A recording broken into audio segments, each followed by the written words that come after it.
Whenever I make an exhibition, increasingly I just think of it as a space to fill up with stuff. And I'm best known for making drawings, and in a way that's the center of what I do. But if I just made drawings all the time, I'd never have the opportunity to make a big show in a place like the NGV. So I make objects as well. I studied at the Glasgow School of Art in the late 1980s, a school with a very strong figurative painting tradition. I don't demonstrate really many craft skills in my work now. People often say, are you an outsider artist or something like that? And I say, well, no, I did learn to draw. I guess it's just not really that important. Objective drawing. The way that I draw now is the same way as I drew when I was a young child. It's just, the easiest route possible to say what you want to say.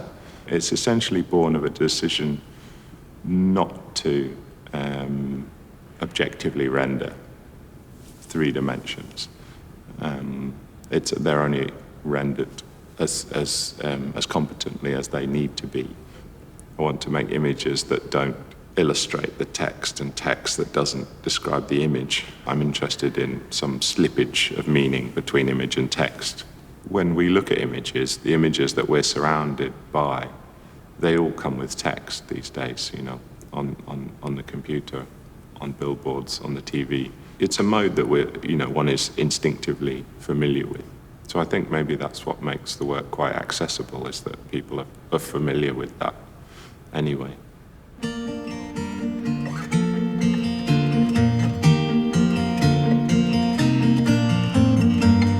In some ways I've suffered critically because my work has a very comic strand to it. Earlier in my career, I kind of denied the comic nature of it. I wanted people to know that the work was serious somehow. But I think that increasingly I've come to understand that comedy is sublime. It's special. It's very important. It's something that we need. It's the one sense that you can't do without, is your sense of humor. I think about that, particularly when I'm interviewed and talking about the work. And the conclusion I've come to is that the opposite of comedy isn't seriousness, and the opposite of seriousness isn't comedy. The opposite of seriousness is dilettantism or incompetence. And then the opposite of comedy, of humor, is sadness, austerity, misery. Hopefully the work communicates about sometimes quite important things. I suppose if you just make work that is just comic, then its only function is to promote laughter, engender laughter. Obviously, I suppose that isn't really the activity I'm involved in solely. There's a lot of angst and misery and melancholy and all aspects of the human condition, all aspects of my emotional makeup are there in the work.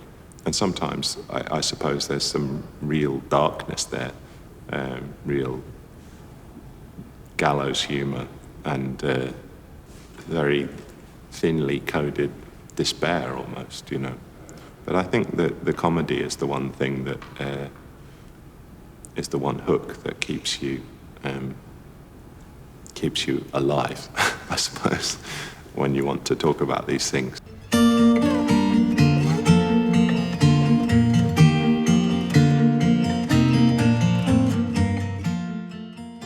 It's hard to talk about the subject matter of my work because it comes about very intuitively. So the very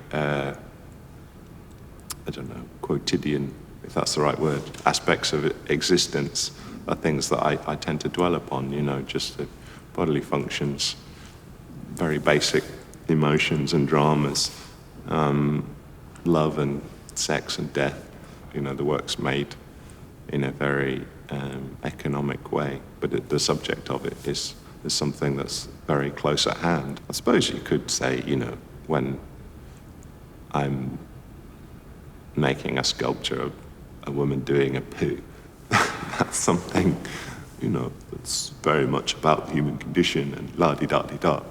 But there's also something obviously very childish about it as well. I don't really want to say too much about the work because I think it is what you think it is, and whatever conversation you want to have about it is totally fine. I tend to say as little as possible. I'm not really interested in, or I am interested in there being multiple understandings of a work. I'm not the kind of person who would write a press release about my own exhibition.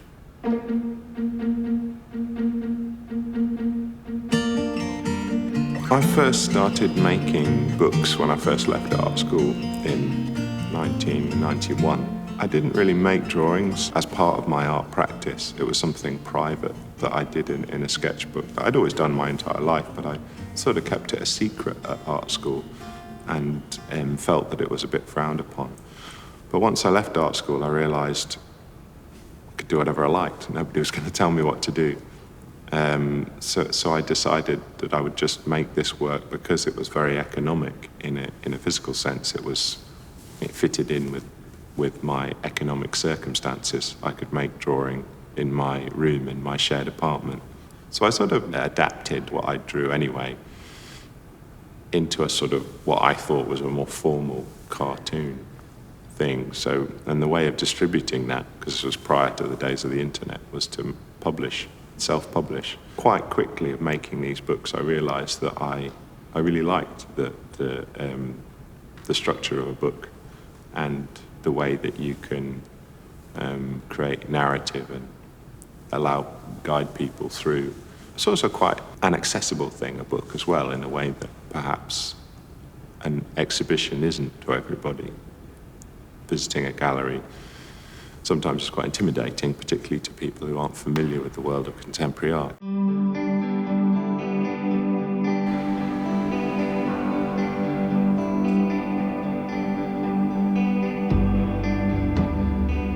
The centerpiece of this exhibition is the life model piece, and I made that piece a couple of years ago for an exhibition which was sort of nominally about art therapy. All the works had often an interactive element to them, and this one was just drawing as art therapy, drawing being a good thing for people to do, making art being a good thing for people to do, a healthy thing.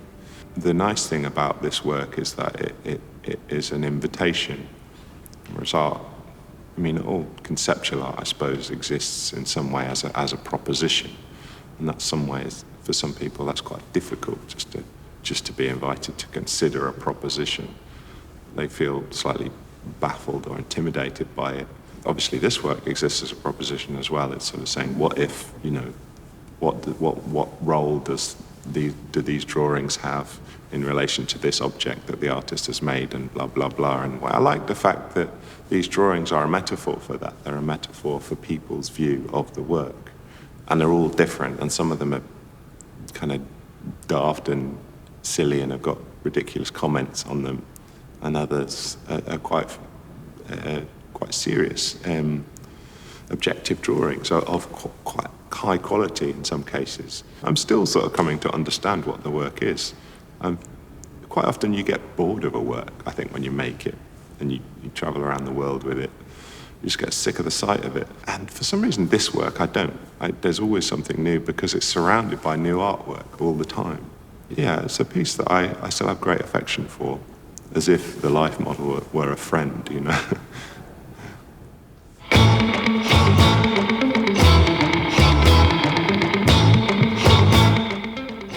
The piece beginning, middle and end, which is abbreviated as the sausage in my oeuvre, I made it in a Kunsthal in Mainz. I was interested in making something very intuitive and improvised in the space, and just wanted to be in a space and make something there, in a very sort of setting myself quite a task, really. I sort of was aware that the curator probably wouldn't let me do this. So I lied and basically said I wanted to make a sculpture. I had an idea for a sculpture and it required me making it in the space with wet clay. And they were like, yeah, cool, could you send us an image, some drawings maybe? And I was like, yeah, I'll do that. And 2 weeks later, no drawings. Could you send us those drawings? Like, yeah, I'll do that. 2 weeks later, it's 2 weeks before the show, sent me an email and I just ignored it and showed up. And then they were like, I was there in the space and they stopped asking because they're like, well, the die is cast, that's 2 tons of clay, let's see what he's going to do. And I basically messed around with the clay and these interns. I don't know, it just became the thing to make, I suppose. It was just like, what do you do with loads of clay? You just roll it into a big sausage in the kindergarten sculpture way. And then I started thinking about, well, it could just be one thing. I wonder how long it would be if I made all of this clay into a sausage. It turns out it's about 400 meters long. So it's just become a work that sort of was made by accident in a way, or at least by some deliberate improvisation.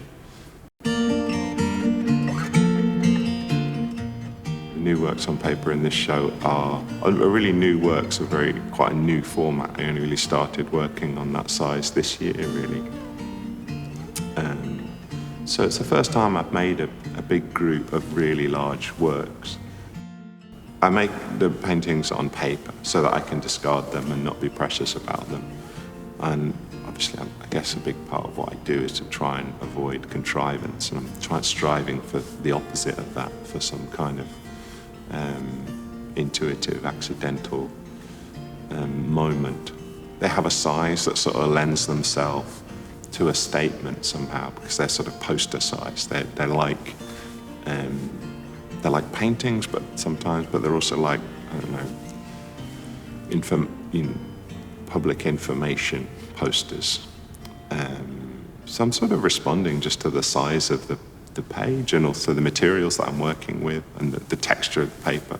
So yeah, they have a certain presence in the space that I wasn't quite expecting, and we ended up double hanging them, which wasn't quite the way I'd imagined it to start with, but they seem quite to have a really big presence that I'm sort of slightly surprised by. I guess I'm looking at them now in the space, so still digesting them and, thinking about what they are and thinking about what I'll do next. Which is nice. It's the way you want to be. It's nice to feel that you're at the beginning of a process rather than at the end. Made a piece in this show called Napping Station. It's not an artwork. It's just a place where you can take a nap. I think as you get older, it's good to take a nap. I have a napping station in my studio, and I sometimes take a little nap, sometimes with the dog. And we doss off for 20 minutes, and then I feel revitalized afterwards, and I hope that people will take the opportunity to have a little nap and make them feel better afterwards, better able to, appreciate the works. But I like the way that if you're lying there and in the space having a little kip, that you sort of become like a sculpture, and also you're on the list of works, even though it's not really an artwork. I like the fact that you've become a little performance piece, and that's kind of nice. Makes me laugh.